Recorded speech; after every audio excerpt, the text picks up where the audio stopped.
Railway ষ্টেচনত কাম কৰা ৰাতুলে এদিন লক্ষ্য কৰিলে যে এগৰাকী বৃদ্ধাই বহু সময় ধৰি ষ্টেচনৰ এখন বেঞ্চত বহি আছে। তেওঁ মাজে মাজে ষ্টেচনৰ ভিতৰলৈ চাই আছিল, কিন্তু ইমান সময় ধৰি বহি থকাৰ পিছতো বৃদ্ধাগৰাকীৰ ওচৰলৈ কোনো অহা নাছিল। আনহাতে তেওঁৰ লগত কোনো বেগ বা সামগ্ৰীও নাছিল। বৃদ্ধাগৰাকীক দেখি ৰাতুলৰ মনত সহায় কৰাৰ ইচ্ছা জাগিল। বাহিৰৰ কাম শেষ কৰি উভতি আহোঁতে সি আকৌ সেই বৃদ্ধাগৰাকীক একে ঠাইতে বহি থকা দেখিলে। তেওঁ বাৰে বাৰে ষ্টেচনৰ ভিতৰৰ ফালে চাই আছিল, যেন কাৰোবাক অধীৰ মনেৰে অপেক্ষা কৰি আছে। বৃদ্ধাগৰাকীৰ সেই অৱস্থা দেখি ৰাতুলৰ মনটো দুখেৰে ভৰি পৰিল। সি তেওঁৰ কাষ চাপি নম্ৰভাৱে সুধিলে, বৰ্মা, আপুনি কলৈ যাব? ইমান সময় ধৰি আপুনি কাক অপেক্ষা কৰি আছে? আপোনাক ল'বলৈ কোনোবা আহিব নেকি? ৰাতুলৰ কথা শুনি বৃদ্ধাগৰাকীয়ে লাহে লাহে ক'বলৈ ধৰিলে, বোপাই, মোৰ ল'ৰা আনন্দই মোক ইয়াতে বহুৱাই ষ্টেচনৰ ভিতৰলৈ সোমাই গৈছিল। কিন্তু কিয় জানো ইমান সময় হ'ল সি এতিয়াও উভতি অহা নাই। তুমি এবাৰ ভিতৰলৈ গৈ চাই আহিবানে? সি ক'ত আছে? আজি মই তাৰ লগত মুম্বাইলৈ যাব ওলাইছিলোঁ। বৃদ্ধাগৰাকীৰ কথা শুনি ৰাতুল কিছু সময় নীৰৱ হৈ ৰ'ল। তাৰ মনটো দুখেৰে ভৰি পৰিল। তাৰ পিছত সি ক'লে, ঠিক আছে বৰ্মা, আপুনি চিন্তা নকৰিব। মই ভিতৰলৈ গৈ এবাৰ চাই আহোঁ। যদি আপোনাৰ ল'ৰাক পাওঁ তেন্তে লগত লৈ আহিম। আপুনি কিবা খাব নেকি?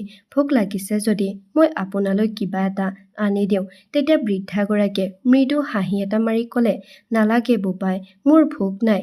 কিন্তু তুমি ইমান সহায় কৰিবলৈ আগবাঢ়ি অহাত বহুত ভাল লাগিল। মোৰ ল'ৰাটো নিশ্চয় অলপ পিছত আহিব। মোক ইয়াত নাপালে সি চিন্তা কৰিব।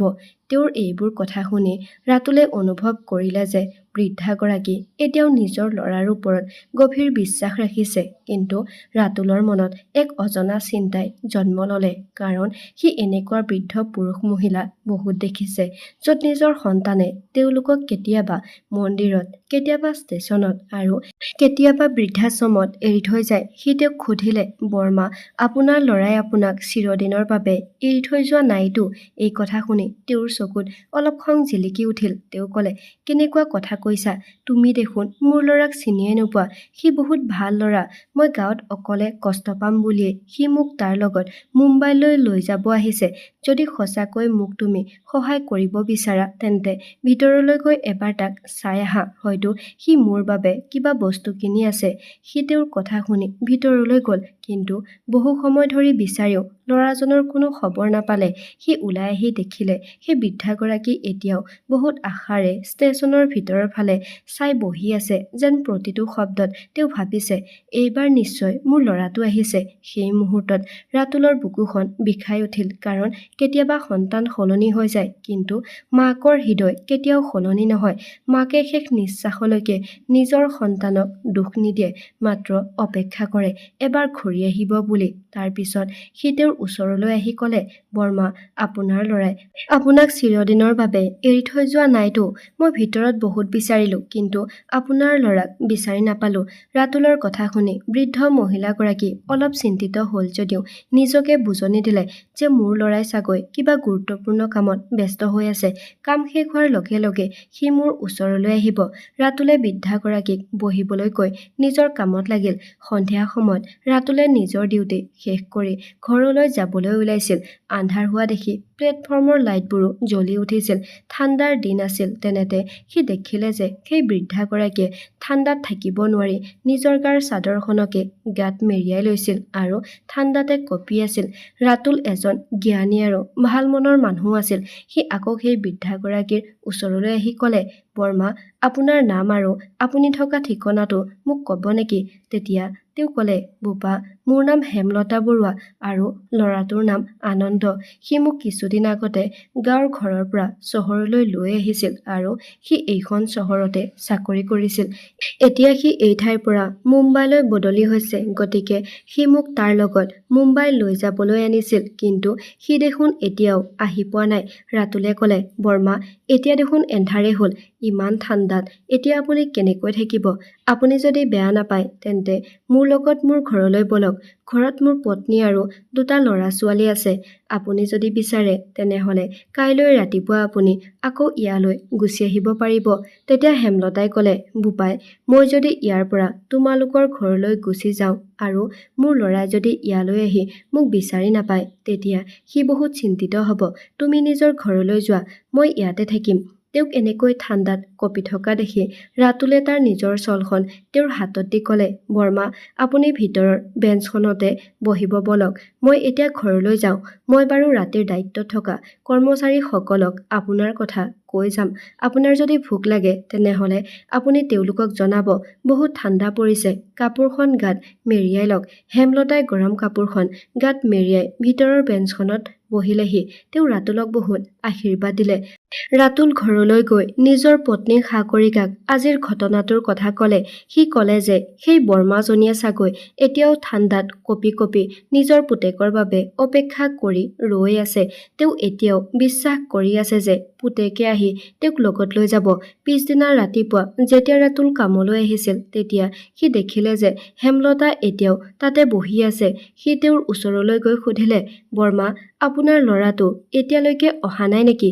তেতিয়া হেমলতাই কান্দি কান্দি ক'লে, বোপাই, মোৰ ল'ৰাটো এতিয়ালৈ আহি পোৱা নাই। মই নাজানো সি মোক এৰি থৈ ক'ত গুচি গ'ল। তাৰপিছত ৰাতুলে তেওঁক পানী খাবলৈ দিলে আৰু ক'লে যে, বৰ্মা, মই যোৱাকালিয়ে সন্দেহ কৰিছিলোঁ যে আপোনাৰ ল'ৰা আৰু কোনোদিনে ঘূৰি নাহে, কিন্তু আপুনি মনত দুখ পাব বুলিয়েই এই কথা মই আপোনাক কোৱা নাছিলোঁ। এতিয়া আপুনি বিশ্বাস কৰক বা নকৰক, এইটো চিৰসত্য যে আপোনাৰ ল'ৰাই আপোনাক একেবাৰে ইয়াতে এৰি থৈ গুচি গৈছে। এইখিনি কথা কৈ ৰাতুলে নিজৰ কাম কৰিবলৈ ধৰিলে আৰু হেমলতাই সেই বেঞ্চখনতে বহি কান্দি থাকিল। তাৰপিছত কিছু সময়ৰ পিছতে হঠাতে তেওঁ বেঞ্চৰ পৰা পৰি গ'ল আৰু লগে লগে সেই ঠাইত বহুত মানুহ ভৰি পৰিল। মানুহ ভিৰ হোৱা দেখি ৰাতুলো লগে লগে তালৈ দৌৰি গ'ল। তাৰপিছত সি দেখিলে যে হেমলতা মাটিত পৰি আছে। সি লগে লগে তেওঁক তুলি লৈ বেঞ্চখনত শুৱাই দিলে আৰু তাৰে কোনোবা এজনক ডাক্তৰক আনিবলৈ ক'লে। ডাক্তৰে তেওঁক দুটা বেজী দিলে আৰু ক'লে যে মহিলাগৰাকী বহুত দুৰ্বলতাৰ বাবে অচেতন হৈ পৰিছিল। তাৰপিছত তেওঁৰ চকুত পানী ছটিয়াই দিয়াত খন্তেক সময়ৰ পাছতে তেওঁ জ্ঞান ঘূৰাই পালে। সকলো মানুহ নিজৰ নিজৰ দিশে আগবাঢ়ি গ'ল। তেনেতে ৰাতুলে তেওঁক সুধিলে, বৰ্মা, আপোনাৰ কি হৈছিল আৰু আপুনি কেনেকৈ মাটিত বাগৰি পৰিল? ডাক্তৰে কৈছিল যে আপুনি বহুত দুৰ্বল হৈ পৰিছে। আপুনি কালিৰ পৰা একো নাখালে নেকি? হেমলতাই মূৰ জোকাৰি নাই বুলি উত্তৰ দিলে। ৰাতুলে ক'লে, বৰ্মা, আপুনি মোৰ লগত বলক, কিবা এটা খাই ল'ব, তাৰপিছত আমি কথা পাতিম। ৰাতুলে হেমলতাক ষ্টেচনৰ কেণ্টিনখনলৈ লৈ গ'ল আৰু খোৱা বস্তুৰ অৰ্ডাৰ দিলে। তাৰপিছত ৰাতুলে ক'লে, বৰ্মা, আপুনি জানে যে আপোনাৰ ল'ৰা আৰু কেতিয়াও উভতি নাহে। তাৰপিছতো আপুনি কিয় তাৰ বাবে অপেক্ষা কৰি আছিল? এতিয়া আপুনি নিজৰ গাঁৱৰ ঘৰলৈ উভতি যাওক। ইয়াত থাকিলে আপুনি বহুত কষ্ট পাব। তেতিয়া হেমলতাই ক'লে, বোপা, মই ক'ত যাম? মোৰ ঘৰৰ মাটি-বাৰী সকলো বিক্ৰী কৰি থৈ আহিছে। গাঁৱত এতিয়া মোৰ নিজৰ বুলিবলৈ একো নাই। তেওঁৰ কথা শুনি ৰাতুল বহুত আচৰিত হ'ল। সি ক'লে, বৰ্মা, আপুনি মোক গোটেই কথাখিনি কওকচোন। তেতিয়া হেমলতাই ক'লে, মোৰ ল'ৰাটো যেতিয়া মুম্বাই যোৱাৰ আগতে মোক নিবলৈ গাঁৱলৈ আহিছিল, তেতিয়া সি মোক কৈছিল, মা, এতিয়া আৰু মই তোক চিৰদিনৰ বাবে মোৰ লগত মুম্বাই লৈ যাবলৈ আহিছোঁ। এতিয়া তই মোৰ লগত যাব লাগিব। আমি আৰু চিৰদিনৰ বাবে ইয়ালৈ ঘূৰি নাহোঁ। সেইকাৰণে আমি ঘৰ মাটি সকলো বিক্ৰী কৰি যাব লাগিব। এই বুলি কৈ সি মোৰ ঘৰটোৰ লগতে পথাৰৰ মাটিখিনিও বিক্ৰী কৰি দিলে। এতিয়া মই ৰাস্তাই ঘাটে অনাই বনাই ঘূৰি ফুৰাৰ বাহিৰে আন একো উপায় নাই। এই কথাখিনি কৈ তেওঁ কান্দিবলৈ ধৰিলে। তেওঁৰ এই অৱস্থা দেখি ৰাতুলৰ বহুত দুখ লাগিল, কিন্তু সিও উপায়হীন, কাৰণ সি নিজে এই সৰু কামটো কৰি নিজৰ পৰিয়ালটো চলাই আছিল। সি তেওঁক অলপ সান্তনা দিলে আৰু খোৱা বস্তুৰ পইচা দি সি নিজৰ কামত ধৰিলে। সন্ধিয়া যেতিয়া তাৰ ডিউটি শেষ হ'ল তেতিয়া সি দেখিলে যে প্লেটফৰ্মৰ সিটো পাৰে হেমলতা ৰেলৰ চিৰিৰ কাষত বহি আছে আৰু তেওঁৰ চাৰিওফালে কুকুৰবোৰে ভুকি আছে। কুকুৰবোৰৰ পৰা নিজকে বচাবলৈ তেওঁ তলত পৰি থকা শিল এটা তুলি লৈ কুকুৰবোৰৰ গালৈ মাৰি দিছিল আৰু ইয়াৰ কাৰণেই কুকুৰবোৰে আৰু বেছিকৈ ভুকিছিল আৰু ওচৰে পাজৰে থকা আন কুকুৰবোৰো তেওঁৰ ওচৰলৈ দৌৰি আহিছিল। এইবোৰ দৃশ্য দেখি ৰাতুল আৰু ৰৈ থাকিব নোৱাৰিলে আৰু সি তৎক্ষণাতে হাতত লাঠি এডাল লৈ দৌৰি গৈ কুকুৰকেইটাক খেদি পঠিয়ালে। তাৰ পিছত তেওঁক হাতত ধৰি আনি বেঞ্চত বহিবলৈ দিলে আৰু সি অলপ আঁতৰত গৈ নিজৰ পত্নীক ফোন কৰি হেমলতাৰ সকলো কথা ক'লে। সি ক'লে, সাগৰিকা, টকাৰ অভাৱৰ কাৰণে মই মোৰ মাক বচাব পৰা নাছিলো। আজি এইগৰাকী বৰমাক যদি মই বচাব নোৱাৰো তেন্তে মই নিজকে কেতিয়াও ক্ষমা কৰিব নোৱাৰিম। তুমি কোৱা এতিয়া মই কি কৰিম? ৰাতুলৰ দৰে তাৰ পত্নী সাগৰিকাও উদাৰ আৰু সৰল মনৰ মহিলা আছিল। তাই লগে লগে ৰাতুলক উত্তৰ দিলে আৰু ক'লে যে তুমি বেছি চিন্তা নকৰিবা। যদি বৰমাগৰাকী মান্তি হয় তেন্তে তুমি তেওঁক আমাৰ ঘৰলৈ লৈ আহা। আমি যিদৰে জীৱন নিৰ্বাহ কৰি আছো তেওঁ আমাৰ দৰে তেনেকৈয়ে জীৱনটো কটাব। আমি যিমান পাৰো তেওঁক সহায় কৰিম। সাগৰিকাৰ কথা শুনি ৰাতুল বহুত সুখী হ'ল আৰু সি হেমলতাক নিজৰ ঘৰলৈ লৈ গ'ল। তাৰ ঘৰটো বৰ সৰু আছিল। সি বহুত কষ্টৰে তাৰ পত্নী আৰু সন্তানৰ সৈতে বসবাস কৰিছিল। হেমলতাই তাৰ এই পৰিস্থিতি দেখি ক'লে, বোপা, তোমালোকে মোৰ বাবে ইমান কষ্ট কৰিব নালাগে। ভগৱানে মোৰ ভাগ্যত যি লিখিছে সেয়াই হ'ব। মই আন কোনোবা ঠাইতে থাকিমগৈ দিয়া। তেওঁৰ কথা শুনি ৰাতুলে ক'লে, নালাগে বৰমা, আপুনি আমাৰ ঘৰলৈ অহাত আমাৰ একো সমস্যা হোৱা নাই। আমি বহুত আনন্দিত হৈছোঁ। সাগৰিকাও সুখী মনেৰে ক'লে, হয় বৰমা, ৰাতুলে ঠিক কথাই কৈছে। আপোনাৰ কাৰণে আমাৰ একো সমস্যা হোৱা নাই। আপুনি নিজেই কৈছিল যে আপোনাৰ ভাগ্যত যি আছে সেয়াই হ'ব। গতিকে এতিয়া আপুনি মানি লওক যে এইখনে আপোনাৰ আচল ঘৰ। এইখিনি কথা কৈ সাগৰিকাই হেমলতাক হাতত ধৰি ভিতৰলৈ লৈ গ'ল আৰু তেওঁক মুখ হাত ধুবলৈ দিলে। তাৰ পাছত সিহঁত তিনিওজনে মিলি চাহ খালে। সেই সময়লৈকে হেমলতাই অলপ অস্বস্তি অনুভৱ কৰি আছিল। তেতিয়া সাগৰিকাই ক'লে, বৰমা, আমাৰ ঘৰত থাকিবলৈ ঠাই তেনেই কম, কিন্তু আমাৰ হৃদয়ত আপোনাৰ বাবে বহুত ঠাই আছে। আমাক আপুনি আপোনাৰ পুত্ৰ বোৱাৰী বুলি ভাবিব। আপুনি আজিৰ পৰা এইখন নিজৰ ঘৰ বুলি আঁকোৱালি ল'ব। কিবা অসুবিধা পালে লগে লগে মোক জনাই দিব। হেমলতাই সাগৰিকাৰ কথা শুনি চকু পানী মচি তাইক আশীৰ্বাদ দি ক'লে, ভগৱানে তোমাক মংগল কৰিব। তুমি সদায় সুখী হৈ থাকা বোৱাৰী। এইটো মোৰ জীৱনৰ পৰম দুৰ্ভাগ্য যে আজি মোৰ নিজৰ ল'ৰাই মোক মৰিবলৈ এৰি থৈ গুচি গ'ল, কিন্তু মোৰ পৰম সৌভাগ্য যে তোমালোকৰ দৰে পুত্ৰ বোৱাৰী ভগৱানে মোক উপহাৰ হিচাপে দিছে। আজিৰ পৰা তোমালোক দুয়োজনেই মোৰ পুত্ৰ বোৱাৰী। তোমালোকক পাই মই বহুত সুখী হৈছোঁ। তেওঁৰ কথা শুনি সাগৰিকাৰো চকু পানী বৈ আহিছিল। তাই চকু পানী মচি ক'লে, বৰমা, এতিয়া বহুত সময় হ'ল, বলক গৰমে গৰমে ভাতকেইটা খাই ল'ব। তাৰ পিছত ভাত পানী খাই সকলোৱে শুই গ'ল। পিছদিনা ৰাতিপুৱা ৰাতুল নিজৰ কামলৈ গ'ল আৰু ল'ৰা ছোৱালী দুটাও স্কুললৈ গ'ল। ঘৰত কেৱল হেমলতা আৰু সাগৰিকা আছিল। তাৰ পিছত সিহঁত দুয়োৱে নিজৰ নিজৰ মনৰ কথা পাতিবলৈ ধৰিলে। সাগৰিকাই নিজৰ পৰিয়াল আৰু ঘৰখনৰ অৱস্থাৰ সকলো কথা তেওঁক খুলি ক'লে আৰু ঠিক তেনেকৈ হেমলতাও তেওঁৰ নিজৰ বোৱাৰী আৰু পুত্ৰৰ কুকৰ্মৰ কথা সকলো বিৱৰি ক'লে। তাৰ পিছত সাগৰিকাই ক'লে, বৰমা, আপোনাৰ পুত্ৰ বোৱাৰী ইমান বেয়া মানুহ নে যিয়ে নিজৰ মাকৰ ওপৰত ইমান অত্যাচাৰ কৰিব পাৰে? বুঢ়া বয়সত যেতিয়া সিহঁতৰ এনে অৱস্থা হ'ব তেতিয়া সিহঁতে বুজিব এই দুখ যন্ত্ৰণা সহ্য কৰাটো কিমান কষ্টকৰ। তেনেতে হেমলতাই ক'লে, বোৱাৰী, তোমালোকৰ ঘৰটো সৰু যদিও তোমালোকৰ হৃদয়খন বহুত বিশাল। চিন্তা নকৰিবা, এদিন নিশ্চয় ভগৱানে তোমালোকক চকু মেলি চাব। সন্ধিয়া ৰাতুল ডিউটিৰ পৰা উভতি অহাৰ পাছত সকলোৱে একেলগে বহি চাহ খালে। তাৰ পিছত ভাত খাই উঠি তেওঁলোক তিনিওজনে সুখ দুখৰ কথা পাতিলে। দিন বাগৰি যোৱাৰ লগে লগে লাহে লাহে হেমলতাও সিহঁতৰ পৰিয়ালৰ সদস্য হৈ পৰিল। এতিয়া হেমলতাই ৰাতুলৰ সন্তান দুটাক চোৱা চিতা কৰাৰ লগতে বজাৰৰ পৰা শাক পাচলিও আনি দিছিল। তাৰ উপৰিও তেওঁ সাগৰিকাক পাকঘৰৰ কামত সহায় কৰি দিছিল। সাগৰিকাও এতিয়া বহু কামৰ পৰা মুক্ত হৈছিল। তাই সদায় হেমলতাক কৈছিল যে বৰমা, আমি আমাৰ ঘৰখনত এজন বয়োজ্যেষ্ঠৰ অভাৱ অনুভৱ কৰিছিলোঁ, কিন্তু এতিয়া আপুনি অহাৰ লগে লগে সেই অভাৱটো পূৰণ হ'ল। যেনেকৈ গছৰ শিপাডালেই হৈছে সেই গছজোপাৰ অস্তিত্ব, ঠিক তেনেদৰে বয়োজ্যেষ্ঠজনেই হৈছে পৰিয়ালটোৰ সৌন্দৰ্য। এদিন হেমলতাই ৰাতুলক ক'লে যে, বোপা, মোৰ কাৰণে তুমি ক'ৰবাত কাম এটা চাবাচোন। তেতিয়া ৰাতুলে স্পষ্টকৈ নাকচ কৰি কৈছিল, বৰমা, সাগৰিকা আৰু মই এতিয়াও জীয়াই আছোঁ। প্ৰয়োজন হ'লে আমি কাম কৰিম। আপুনি মাথো ঘৰত আৰাম কৰক। আপুনি নিজৰ লগতে নাতিনী দুটাকে চাব। কাম কৰাৰ কথা কেতিয়াও মনলৈ নানিব। ৰাতুলৰ কথাত তেওঁ হ'ব বুলি ক'লে। সিহঁত দুয়োৰে কথা শুনি সাগৰিকাই হাঁহিবলৈ ধৰিলে। আৰু ক'লে, বৰ্মা, মইতো আপোনাক আগতেই কৈছিলোঁ যে এনেকুৱা চিন্তাধাৰা মনলৈ নানিব। এইটো বয়সত আপুনি কাম কৰিবলৈ বাহিৰলৈ ওলাই যাব নালাগে। এই বুলি কৈ সাগৰিকাই সকলোৰে বাবে ব্ৰেকফাষ্ট প্ৰস্তুত কৰিবলৈ পাকঘৰলৈ গ'ল। ৰাতুল আৰু সন্তান দুটা স্কুললৈ গ'ল। সাগৰিকা সদায়ৰ দৰে ঘৰৰ কামত ব্যস্ত হৈ পৰিল। তেতিয়া হেমলতাই ক'লে, বোৱাৰী, মই বজাৰলৈ যাওঁ, বেগটো দিয়া। সাগৰিকাই বেগটো দিয়াৰ লগে লগে তেওঁ বজাৰলৈ গ'ল। বজাৰৰ পৰা উভতি আহি থাকোঁতে তেওঁ দেখিলে যে হাতত মাইক এটা লৈ এজন পুৰুষে লটাৰীৰ টিকট বিক্ৰী কৰি আছিল। প্ৰতিটো টিকটৰ দাম আছিল মাত্ৰ 20 টকা আৰু লটাৰীৰ ধন আছিল 50 লাখ টকা। তেনেতে হেমলতাৰ মনলৈ কি ভাৱ আহিল নাজানো। তেওঁ এটা লটাৰীৰ টিকট কিনিলে আৰু ঘৰলৈ উভতি গ'ল। সাগৰিকাই যেতিয়া ঘৰৰ কামৰ পৰা আজৰি হ'ল তেতিয়া হেমলতাই তাইৰ কাষতে বহি সেই টিকটটো তাইৰ হাতত দি ক'লে, বোৱাৰী, এই টিকটটো সযতনে থৈ দিবা, কিজানিবা আমাৰ ভাগ্যও সলনি হ'ব পাৰে।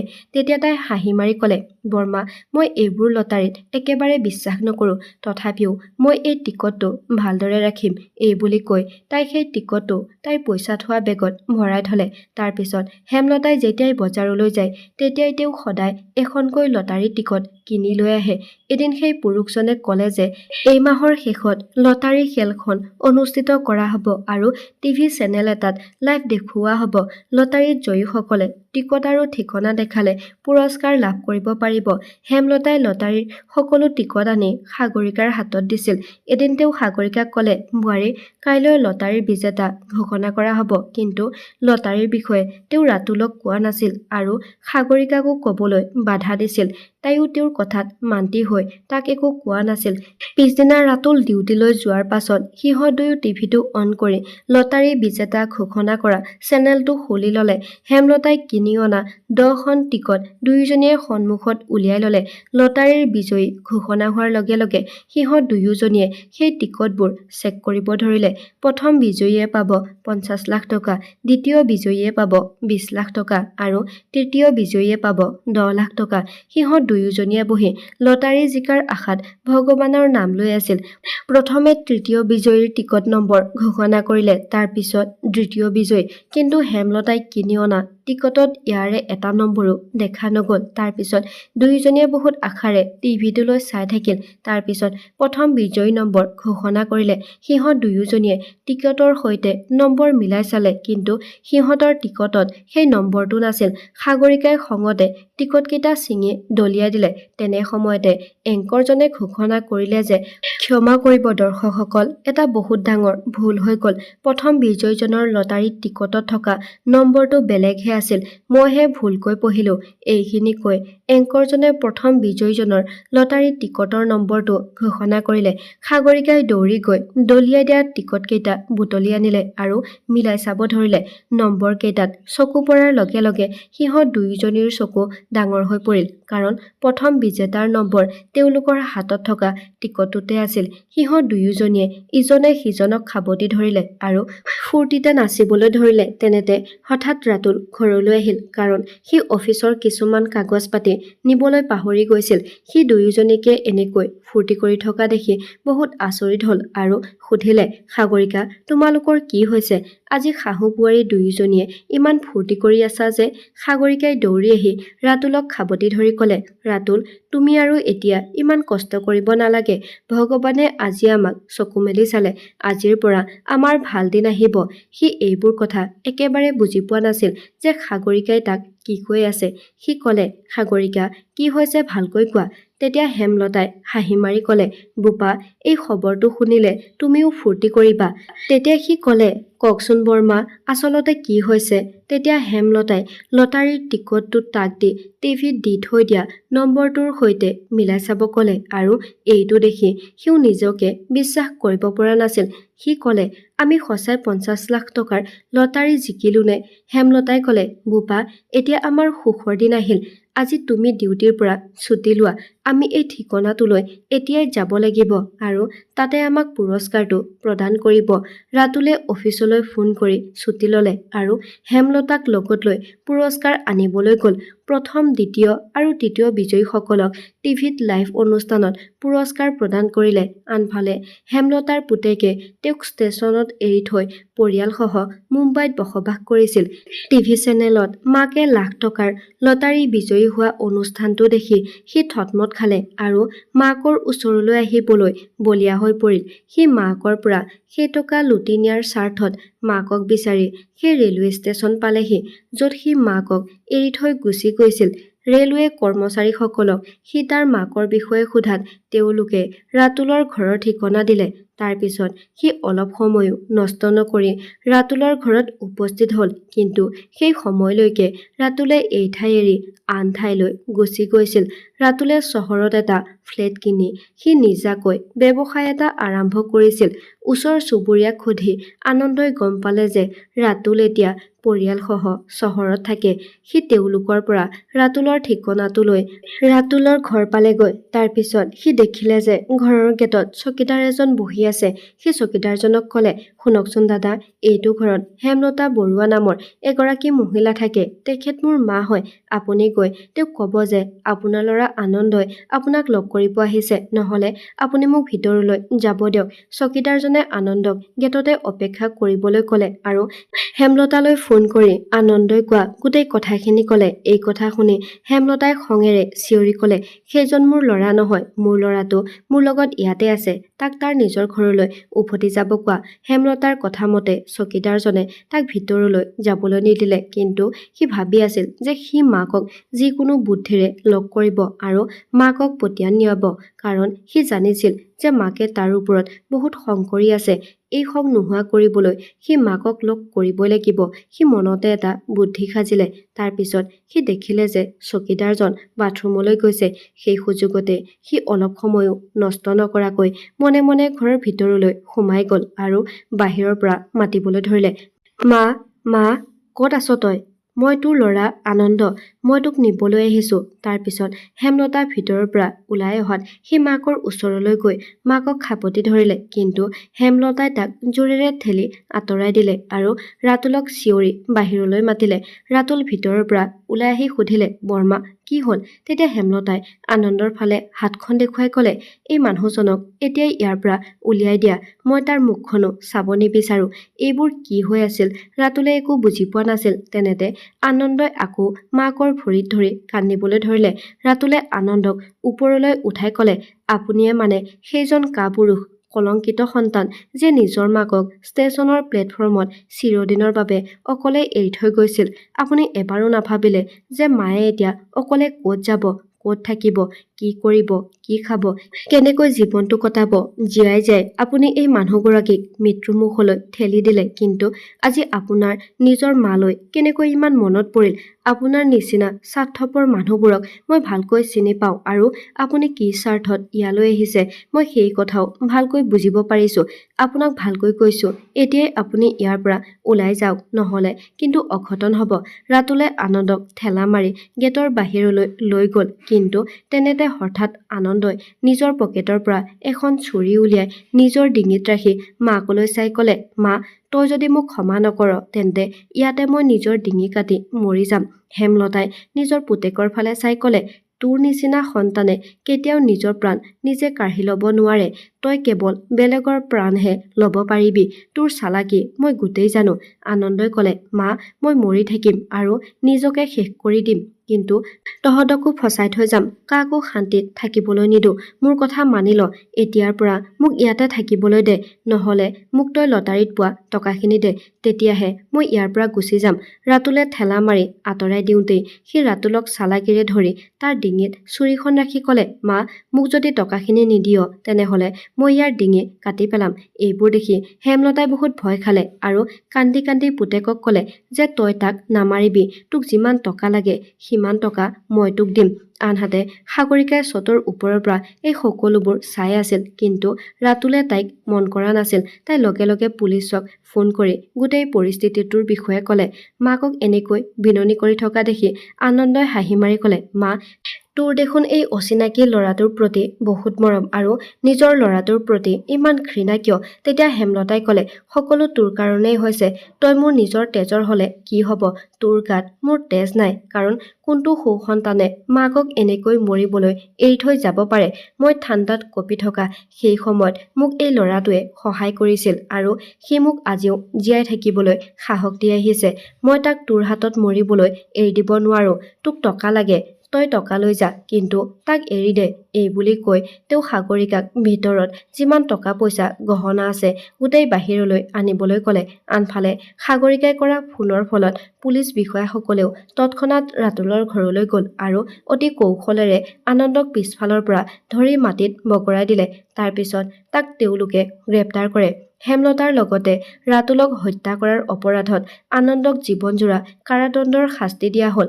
হেমলতাৰ মনত অলপো দুখ নাছিল, কাৰণ তেওঁ ৰাতুল আৰু সাগৰিকাৰ লগতে সিহঁতৰ সন্তান দুটাৰ সৈতে সুখেৰে জীৱনটো জীয়াই আছিল। তেওঁলোকৰ জীৱনত এতিয়া সুখেই সুখ আছিল। বন্ধু-বান্ধৱীসকল, আপোনালোকে কি ভাবে যে কেৱল নিজৰ তেজৰ সম্পৰ্ক থকা ব্যক্তিজনেহে আপোনাৰ সেৱা আৰু যত্ন ল'ব পাৰে নেকি?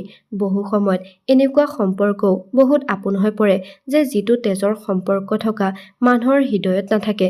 যাৰ হৃদয়ত প্ৰেম ভাল পোৱা নাই, তেওঁ তেজৰ সম্পৰ্ক থাকিলেও কেতিয়াও আত্মীয় হ'ব নোৱাৰে। এই বিষয়ে আপোনালোকৰ মতামত কি? তলত কমেণ্ট কৰি জনাবলৈ নাপাহৰিব। ধন্যবাদ।